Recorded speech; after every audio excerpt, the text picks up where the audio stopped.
Oke, halo. Apa kabar kalian semua? Balik lagi bersama saya di sini Jaya. Kali ini saya akan membahas mengenai store prosedur di dalam Sysdata. Nah, apa sih store prosedur itu? Jadi store prosedur itu adalah sebuah prosedur yang di dalamnya itu ada perintah yang kalau kita panggil atau kita jalankan, itu bakal menjalankan perintah di dalamnya. Oke, sebelum itu klik tombol subscribe dan hidupin loncengnya. Jika sudah, ayo kita mulai. Pertama-tama kita masuk dulu ke aplikasi SAM-nya. Kita hidupkan dulu modul MySQL-nya, kemudian kita masuk ke CMD, kemudian kita masuk ke directory dari MySQL-nya yaitu dengan kreasi directory SAM, kemudian MySQL, kemudian bin. Oke, setelah masuk ke sini kita login MySQL user root enter. Nah, udah masuk ke MariaDB, tentu saja kita kan terlebih dahulu buat basis datanya. Yaitu kita akan buat di sini basis data, misalkan basis data kantor. Kita buat create Pak database is DB kantor. Nah, oke, query oke. Sekarang kita use DB kantornya. Use DB kantor. Oke, sudah di use. Kita buat dulu tabel karyawan misalkan. Create tabel DB karyawan. Oke. Kemudian kita isikan itu misalnya karyawan itu punya ID karyawan, kemudian tipe datanya itu integer 10, panjangnya 10, kemudian pasti punya nama varchar 50, kemudian dia pasti punya jabatan tentunya varchar kita kasih 20, kemudian dia pastinya punya yang namanya gaji, pasti yang kalau nggak digaji orang nggak mau kerja. Gaji integer, kemudian di sini dia pasti punya status. Terus misalkan statusnya itu varchar. Berarti data varchar yang punya panjang 6 aja lah. 10 lah, 10 kasih. Kemudian di sini kita akan definisikan juga primary key-nya. Primary key-nya yaitu ID karyawan. Oke. Kemudian kita tutup, kita enter, kurung tutup, kita tutup. Oke, query oke. Sekarang kita masuk ke pengisian data dulu tentunya. Kalau nggak ada data, kita nggak bisa ngolahnya. Kita buat dulu datanya. Kita buat misalkan insert into DB tabel karyawan. Kemudian di sini kita kasih value-nya apa, datanya. Kemudian kita enter. Kita kasih value-nya itu yang pertama pasti ada ID 9001, misalkan ID yang pertama, kemudian nama kan. Oke. Karyawannya itu ada namanya itu kita kasih Budi misalkan. Habis itu ada jabatannya itu kita kasih HRD misalkan. Lupa Pak. Kita kasih. Oke, terlebih. Kita kasih HRD.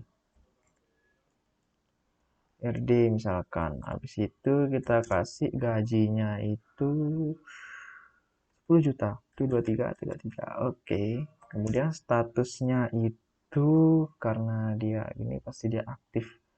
Statusnya itu aktif. Oke. Sudah itu kita masuk ke data yang kedua, itu sama aja, kita buat datanya 19.0001.002, kemudian koma, kemudian kita kasih namanya itu Adi, Kang Adi ya misalnya, Kang Adi. Ngapain sih biasanya? Jadi OB biasanya. Nah, OB. Habis itu gajinya 3 juta standar lah. Kemudian statusnya itu aktif. Nah, kemudian ada lagi nih. Ada lagi. Kemudian ada lagi. Sekarang 19.003 itu siapa ya namanya ya? Uh, Suryadi, paling panjang sendiri namanya.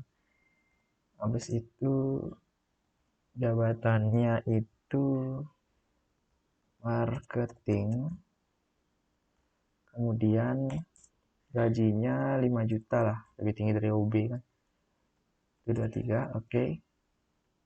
Kemudian statusnya aktif, aktif. Nah, kemudian kita tunggu tutup, kita kasih lagi data di sini biar ada Suryadi, biar ada temennya. 19.004 itu ada Melani, biar nggak kayak jomblo kita kasih cewek di sini. Habis itu marketing juga buat nemenin si Surya di marketing. Kemudian di sini kita kasih gajinya sama 5 juta.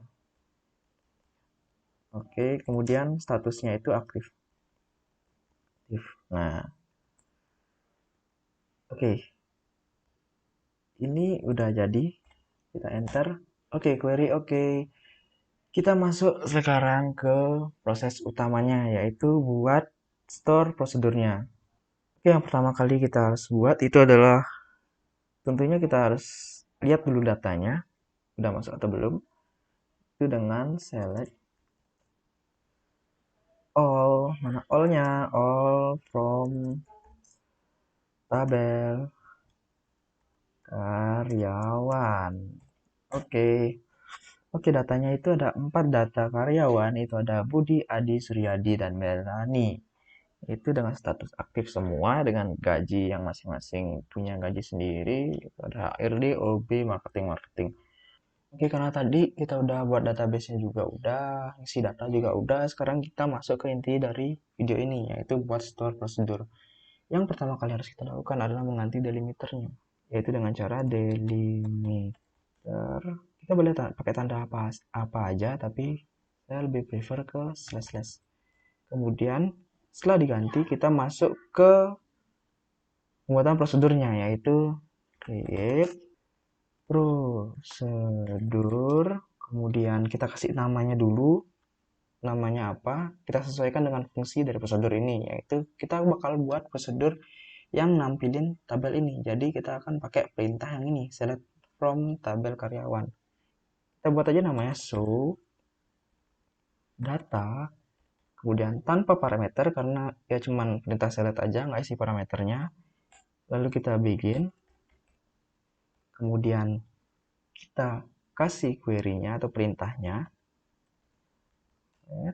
all from db karyawan. Nah, koma, kemudian n, titik koma lagi, kemudian slash untuk mengakhiri pembuatan prosedur ini, kemudian kita enter. Nah, prosedurnya sudah berhasil kita buat. Sekarang gimana sih cara manggil? Sebelum kalian manggil prosedurnya, ingat kalian harus ganti dulu delimiternya jadi delimiter awal, yaitu delimiter. Nah, titik koma. Kita kembalikan dulu delimiternya. Oke, setelah kita kembalikan delimiternya, kita akan panggil prosedurnya. Kita akan coba panggil prosedurnya. Kita pakai query call. Kemudian prosedur yang tadi kita buat itu show data titik koma test. Oke, sedata. Karena dia nggak isi parameternya, kita boleh aja nggak usah diisi parameter. Kalau misalnya kan isi parameter, karena harus isi parameternya. Jadi dia berhasil menjalankan perintah ini ketika kita panggil prosedurnya. Lalu bagaimana sih ketika kita isi parameter, kita buat prosedur yang isi parameternya? Sekarang kita contohkan. Oke, tadi kita udah buat prosedur yang tanpa parameter, sekarang kita buat prosedur yang dengan parameter. Misalkan prosedur potong gaji bagi karyawan sering bolos gitu. Kita coba. Limiternya kita ganti dulu. Habis itu prosedur, habis itu namanya potong gaji. Habis itu parameternya yang kita butuhin itu di sini parameternya itu ada input dan output ya. Input dideklarasikan dengan in dan output dan dengan out gitu. Jadi kita butuh inputnya berupa ID dulu, ID pegawainya tentunya dengan variabel dengan tipe data integer 10 sama kayak di data. Kemudian di sini kita butuh input lagi, yaitu tentunya kalau orang dipotong gajinya itu karena apa sih? Karena biasanya sih karena bolos ya. Kita pakai jumlah bolos. Bolos misalkan. Buat datanya integer. Habis itu kita kasih outputnya itu berupa potongan. Nanti yang akan kita akumulasikan dengan gaji di data. Itu tipenya integer. Nah, kita akan lanjut sekarang ke begin. Kemudian kita set dulu potongannya. Potongannya berapa? Kita set.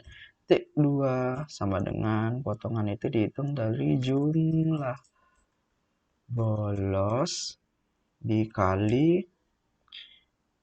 misalkan berapa ya, 50.000 deh, 50.000. Habis itu kita enter, kita update sekarang data yang ada di data karyawan gajinya. Kita update tabel karyawan set gaji sama dengan gaji. Karena kita udah ngitung potongan tadi, kita kurangi dengan potongan. Setelah itu kita kasih kondisinya where ID karyawan itu sama dengan ID yang kita inputkan gitu loh. Jadi karyawan yang ID yang kita inputkan itu bakal dipotong gajinya karena dia bolos. Oke, kemudian kita end, koma, kita jalankan sekarang. Apakah dia akan tidak error?